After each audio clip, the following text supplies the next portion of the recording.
Assalamualaikum warahmatullahi wabarakatuh. Sebelumnya, perkenalkan nama saya Indrawati dengan nomor mahasiswa 1921019 dari Universitas Cendepetra Yogyakarta. Pada video kali ini, saya akan menyampaikan mengenai PT Kereta Api Indonesia. Untuk yang pertama, yaitu ada sejarah PT Kereta Api Indonesia. PT Kereta Api Indonesia atau KAI yaitu adalah merupakan satu-satunya BUMN yang memiliki sejarah paling panjang yang mengalami semua bentuk BUMN yang dikenal di Indonesia. Sebelum Perang Dunia Kedua, angkutan kereta api Indonesia yaitu dikelola oleh perusahaan swasta Belanda. Yang selanjutnya, pada tahun 1950, pengelolaan tersebut diserahkan kepada Kementerian Komunikasi Republik Indonesia melalui DKA atau Jawat Kereta Api.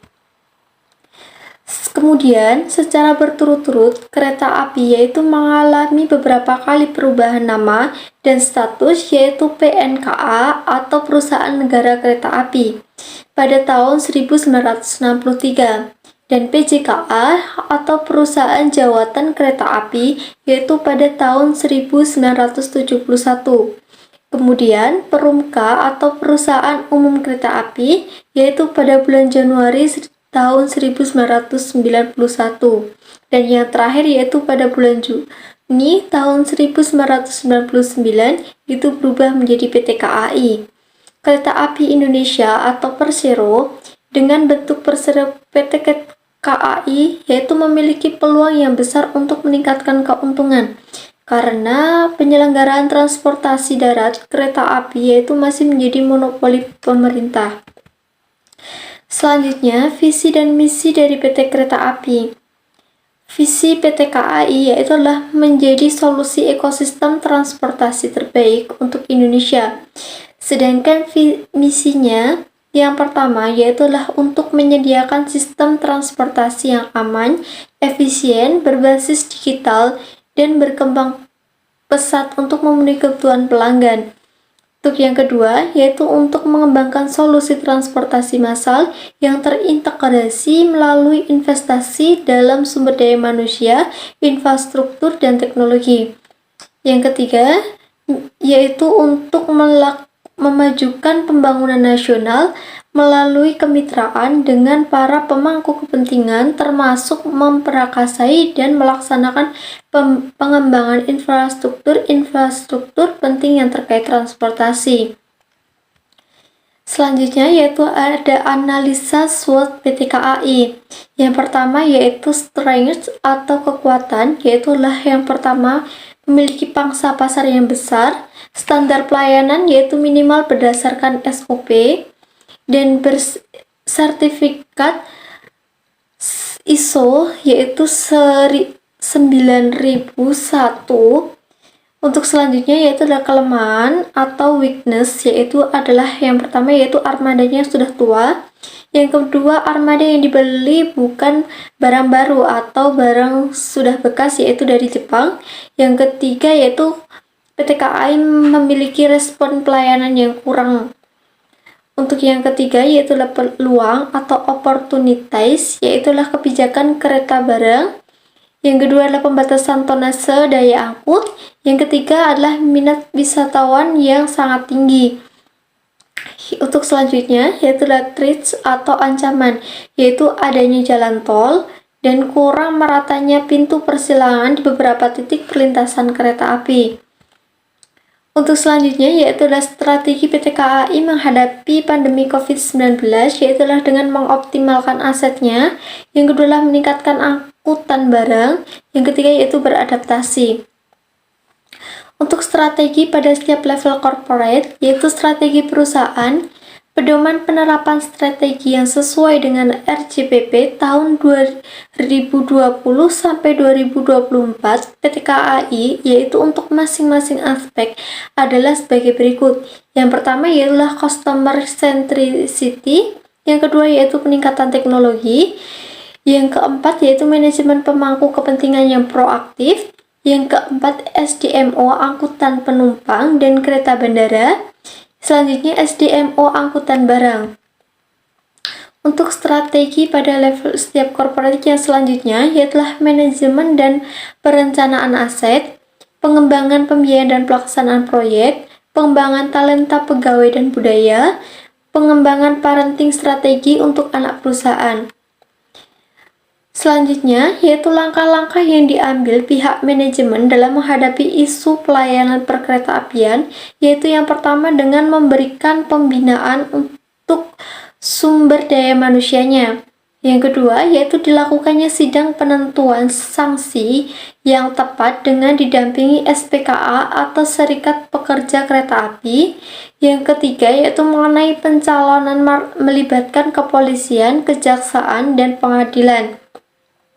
Untuk yang keempat, yaitu untuk keterlambatan datangnya kereta api, yaitu dengan adanya sistem boarding passenger dan dengan potongan harga bagi TNI, Polri, dan lansia. Yang kelima, yaitu memasang spanduk dan rambu-rambu untuk mengantisipasi terjadinya kecelakaan kereta api. Untuk PT KAI sendiri yaitu bekerja sama dengan perusahaan lain. Yang pertama yaitu dengan Bank Mandiri. Kerjasama yaitu untuk membangkitkan perekonomian para pelaku usaha di tengah pandemi COVID-19, yaitu melalui perjanjian kerjasama terkait pembiayaan kredit talangan atau kereta kepada supplier atau vendor KAI. Fasilitas ini yaitu dimaksudkan untuk mempercepat penerimaan pembayaran supplier atau vendor KAI sehingga yaitu dapat meningkatkan pengelolaan likuiditas. Untuk yang kedua yaitu PT KAI yaitu bekerja sama dengan 7 BUMN, yaitu penandatangannya MOU-nya antara PT KAI dengan 7 BUMN ini dilakukan sebagai bentuk wujud dari sinergi BUMN, yaitu untuk memaksimalkan potensi dari setiap BUMN yang terlibat. 7 BUMN yang menandatangani MOU yaitu dengan KAI adalah PT Wijaya Karya Persero, PT Human Karya yang juga Persero, dan PT Adikarya yang juga perusahaan Persero, PT Asuransi Jasa Indonesia, PT Industri Kereta Api yang juga Persero, PT Bank Mandiri Persero, dan PT Asuransi Jiwa InHealth Indonesia. Untuk yang ketiga yaitu PT KAI bekerja sama dengan PT Pelabuhan Indonesia dan PT Perkebunan Nusantara 3, yaitu rencana kerjasama optimalisasi fasilitas terminal multipurpose Kuala Tanjung, KEK, SIM Mangkei, dan angkutan barang menggunakan kereta api. Yang keempat yaitu bekerjasama dengan PT Bank Rakyat Indonesia, yang dimana bekerja sama dengan PT KAI Indonesia yaitu untuk memberikan layanan cash card. Untuk yang kelima, PT Kereta Api Indonesia Persero yaitu bekerja sama dengan PT Krakatau Steel tentang kerjasama pengembangan bisnis. Pemanfaat scrap yang berasal dari ATDO atau aktiva tetap diberhentikan dari operasi dan barang bekas milik KAI oleh Krakatau Steel dalam rangka memenuhi kebutuhan industri baja nasional maupun industri lainnya. Yang keenam, PT KAI yaitu bekerja sama dengan Angkasa Pura Airports dalam rangka mewujudkan proyek pengembangan fasilitas kereta bandara. Untuk kompetitor PT KAI Indonesia yaitu dalam ranah persaingan sehat untuk usaha kereta api atau sejenis PT KAI yaitu tidak mempunyai pesaing, namun di ranah transportasi umum PT KAI yaitu mempunyai pesaing yang tidak sejenis. Yang pertama yaitu ada industri angkutan udara, yaitu contohnya adalah PT Garuda Indonesia dan juga PT Citylink. Untuk yang kedua yaitu ada industri angkutan darat, yaitu adalah bus antar kota dan provinsi, yaitu bus Nusantara, bus Joyo, bus Sumber Kencono, bus Tunggal Dara, dan bus-bus lainnya. Yang ketiga yaitu kendaraan pribadi, yaitu seperti mobil atau motor. Untuk bidang usaha utama perusahaan yaitu penyelenggaraan prasarana perkeretaapian, yaitu meliputi pembangunan, pengoperasian, perawatan, dan pengusahaan prasarana perkeretaapian. Penyelenggaraan sarana perkeretaapian yang meliputi pengadaan, pengoperasian, perawatan, dan pengusahaan sarana perkeretaapian. Usaha jasa pembangunan, pengadaan, pengoperasian, dan perawatan prasarana dan sarana perkeretaapian milik pihak lain. Yang keempat yaitu usaha jasa perdagangan peralatan perkeretaapian. Untuk selanjutnya yaitu usaha jasa konsultasi perkeretaapian, itu termasuk jasa konsultasi bidang pengadaan barang dan jasa perkeretaapian. Yang selanjutnya yaitu ada usaha jasa pendidikan dan pelatihan di bidang perkeretaapian. Yang selanjutnya, usaha angkutan pra dan purna angkutan kereta api intermodal dan bongkar muat. Ada usaha jasa penjualan tiket di bidang transportasi barang dan penumpang. Yang selanjutnya yaitu ada usaha pendidikan dan pelatihan di bidang perkeretaapian. Untuk kegiatan usaha PT KAI dalam rangka optimalisasi pemanfaatan sumber daya yang dimiliki, yaitu usaha properti dan perniagaan meliputi perhotelan, perkantoran, apartemen, pertokoan, restoran, terminal terpadu, pusat perbelanjaan terpadu, dan gudangan dan logistik. Untuk penyediaan prasarana telekomunikasi, transfer data, multimedia, jasa telematika, prasarana distribusi bahan cair dan gas, stasiun pengisian bahan bakar umum dan khusus. Selanjutnya kegiatan yang ketiga yaitu usaha percetakan dan periklanan. Dan usaha yang keempat yaitu adalah usaha kesehatan dan pelayanan medis. Yang kelima yaitu pemanfaatan tanah, ruang dan bangunan dan fasilitas. Yang keenam yaitu usaha penunjang pariwisata dan sarana olahraga, usaha ekstratik. Dan yang terakhir yaitu pemanfaatan dana pada instrumen pasar uang dan atau pasar modal yang memberikan keuntungan dengan memenuhi ketentuan peraturan perundangan. Untuk jasa yang dihasilkan oleh KAI yaitu meliputi 7 bidang. Yang pertama yaitu angkutan penumpang menggunakan kereta api yang mencakup angkutan rute jarak jauh, jarak menengah, dan jarak pendek. Untuk jasa angkutan penumpang jarak jauh yaitu dibagi menjadi angkutan penumpang kelas eksekutif, bisnis, dan ekonomi.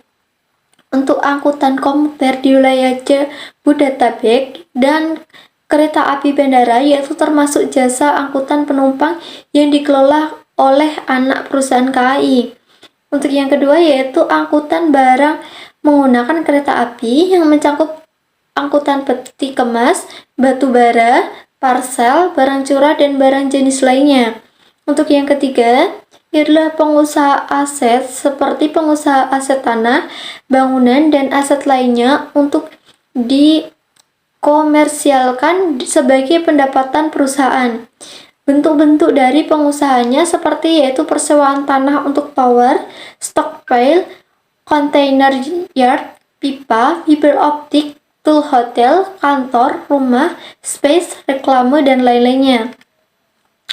Untuk yang keempat yaitu pengelolaan properti yang terkait dengan jasa kereta api yang mencakup pembangunan dan pengelolaan stasiun kereta api, pengembangan perkantoran, pengembangan pusat perbelanjaan, dan pembangunan hotel. Yang kelima yaitu pariwisata berbasis kereta api yang mencakup jasa paket wisata dan penyewaan transportasi. Yang keenam yaitu restoran dan parkir yang mencakup pengelolaan restoran di kereta api atau on-track service dan di stasiun, yaitu termasuk jasa catering serta pengelolaan parkir di lingkungan stasiun. Yang ketujuh yaitu distribusi logistik, yaitu yang mencakup jasa logistik door-to-door atau multimoda, yaitu untuk memberikan pelayanan paripurna dengan dukungan angkutan pra dan lanjutan mencakup layanan pengelolaan terminal peti kemas atau TPK, bongkar muat, pergudangan, pelabelan, pengangkutan, penjajakan, serta pengawalan logistik.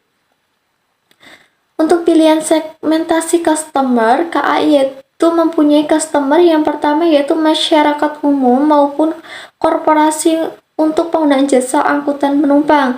Yang kedua yaitu masyarakat dan korporasi untuk penggunaan jasa angkutan barang. Yang ketiga korporasi dan investor untuk pengelolaan usaha non-angkutan. Untuk fungsional dari PT KAI, yaitu PT KAI dalam menjalankan tugasnya yaitu memegang 5 budaya perusahaan atau 5 nilai utama. Yang pertama yaitu integritas, profesionalisme, keselamatan, inovasi, dan pelayanan prima atau ability atau kemampuan, dan sikap atau attitude. Yang kedua yaitu penampilan atau appearance. Yang ketiga, perhatian atau attention. Yang keempat, tindakan atau action. Dan yang kelima yaitu tanggung jawab. Fungsional peranan PT KAI. Peran dan kinerja KAI dalam memenuhi kebutuhan transportasi masyarakat, yaitu KAI yaitu memberikan jaringan pelayanan perkeretaapian sesuai peruntukannya, yaitu pada Peraturan Perundang-undangan Nomor 72 Tahun 2009 yaitu tentang lalu lintas dan angkutan kereta api. Pasal 2 ayat 2 yaitu menyebutkan jaringan pelayanan perkeretaapian yaitu terdiri dari 2, yaitu tentang pelayanan perkeretaapian antar kota dan perkotaan. Yang pelayanan kereta api ini dapat berupa jaringan multimoda transportasi dan dapat bersifat komersial atau penugasan sesuai kebutuhan masyarakat.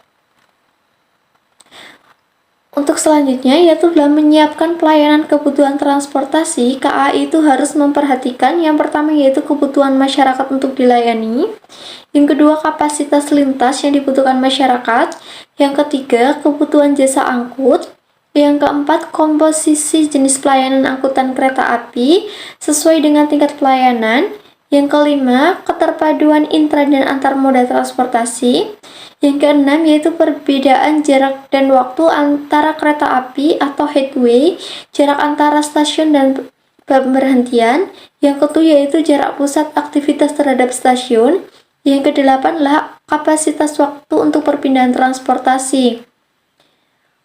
Untuk peranan KAI dalam menunjang aksesibilitas yaitu interaksi antar daerah yaitu terlihat dari kondisi fasilitas yang tersedia, yang pada transportasi beserta arus dari perpindahan manusia, barang dan jasa yaitu terpenuhinya dari yang pertama yaitu ketersediaan barang atau availability of goods, yang kedua stabilitas dan penyamaan harga atau stabilization and equalization, yang ketiga adalah penurunan harga atau price reduction, yang keempat adalah meningkatkan nilai tanah atau land value, yang kelima adalah yaitu terjadinya spesialisasi antar wilayah atau territorial division of labor, yang keenam yaitu berkembangnya usaha skala besar atau large scale production, yang ketujuh yaitu terjadinya urbanisasi dan konsentrasi penduduk atau urbanization and population concentration pada kehidupan. Sekian penyampaian materi dari saya. Banyak salahnya saya mohon maaf. Terima kasih atas perhatiannya. Wassalamualaikum warahmatullahi wabarakatuh.